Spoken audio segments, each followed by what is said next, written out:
بسم اللہ الرحمن الرحیم۔ معزز خواتین و حضرات، السلام علیکم ورحمۃ اللہ وبرکاتہ۔ ربیبہ بیٹی کب انسان پر حرام ہوتی ہے، یہ ہے آج کی حدیث مبارکہ کے سبق کا موضوع۔ مشکات المصابیح کتاب النکاح باب ہے حرام رشتوں کے حوالے سے۔ 3195ویں حدیث کتاب میں اور 23ویں ہے باب میں۔ سب سے پہلے حدیث کی عبارت پڑھتے ہیں۔ وعن عمرو بن شعیب عن ابیہ عن جدہ ان رسول اللہ صلی اللہ علیہ وسلم قال ایما رجل نکح امرأة فدخل بها فلا يحل له نکاح ابنتها وإن لم يدخل بها فلينكح ابنتها وأيما رجل نکح امرأة فلا يحل له أن ينكح أمها دخل بها أو لم يدخل۔ رواہ الترمذی وقال هذا حدیث لا يصح من قبل اسناده انما رواه ابن لحيعة والمثنى بن الصباح عن عمرو بن شعيب وهما يضعفان في الحديث۔ معزز خواتین و حضرات، آپ نے حدیث مبارکہ کی عبارت سنی۔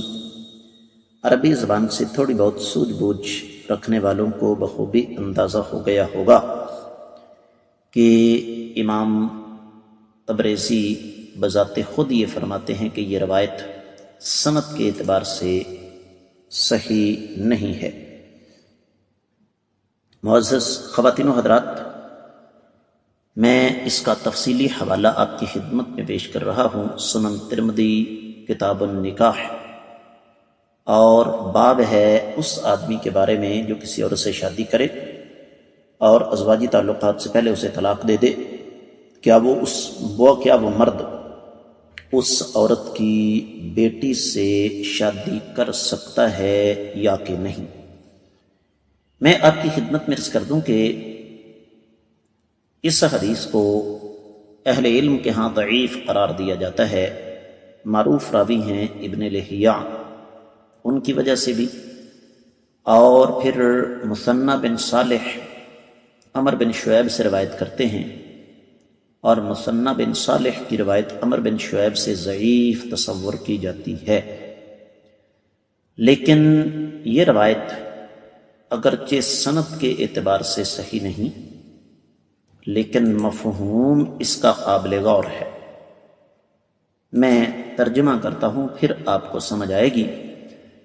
سیدنا عمر بن شعیب اپنے والد سے اور وہ اپنے دادا سے روایت کرتے ہیں کہ آقا علیہ السلام نے فرمایا، جس شخص نے کسی عورت سے نکاح کیا، اس کے ساتھ ازواجی تعلقات قائم کیے، اس کے لیے اس عورت کی بیٹی سے نکاح جائز نہیں، اور اگر اس کے ساتھ ازواجی تعلقات قائم نہیں کر لیے تو پھر اس کا اس کی بیٹی کے ساتھ نکاح جائز ہے۔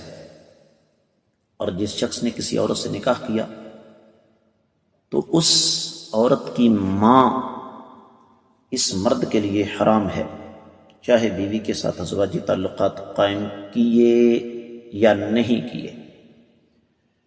تو معزز خواتین و حضرات، حدیث سند کے اعتبار سے صحیح نہیں، لیکن مفہوم اس کا بالکل درست ہے، اس لیے کہ یہ تو اللہ تعالیٰ نے قرآن میں اصول بیان فرمایا، وَرَبَائِبُكُمُ اللَّاتِي فِي حُجُورِكُمْ، تمہاری وہ ربیبہ بیٹیاں جو تمہاری گودوں میں ہیں، مِن نِسَائِكُمُ اللَّاتِي دَخَلْتُمْ بِهِنَّ، ایسی خواتین سے جن کے ساتھ تمہارے ازواجی تعلقات قائم ہو چکے ہیں۔ تو اصول یہ ہے کہ جب تک بیوی کے ساتھ ازواجی تعلقات قائم نہیں ہوتے تب تک اس عورت کی پچھلے شوہر سے بیٹی جائز ہوگی، نکاح کے ساتھ حرام نہیں ہوگی، لیکن اس عورت کی ماں کے ساتھ نکاح جو ہے وہ حرام ہو جائے گا، محض نکاح کے ساتھ ہی۔ ذرا توجہ کے ساتھ بات کو سمجھیے گا کہ ایک آدمی نے ایک عورت کے ساتھ نکاح کیا ہے، ابھی اس کے ساتھ ازواجی تعلقات قائم نہیں ہوئے،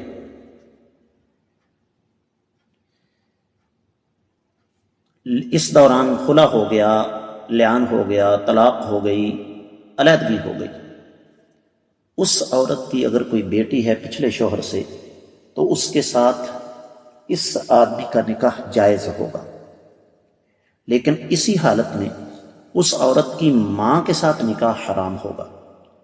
اور اگر ازواجی تعلقات قائم ہو چکے ہیں پھر اس عورت کی بیٹی اس آدمی کی بیٹی ہے، اس کے ساتھ نکاح حرام ہے۔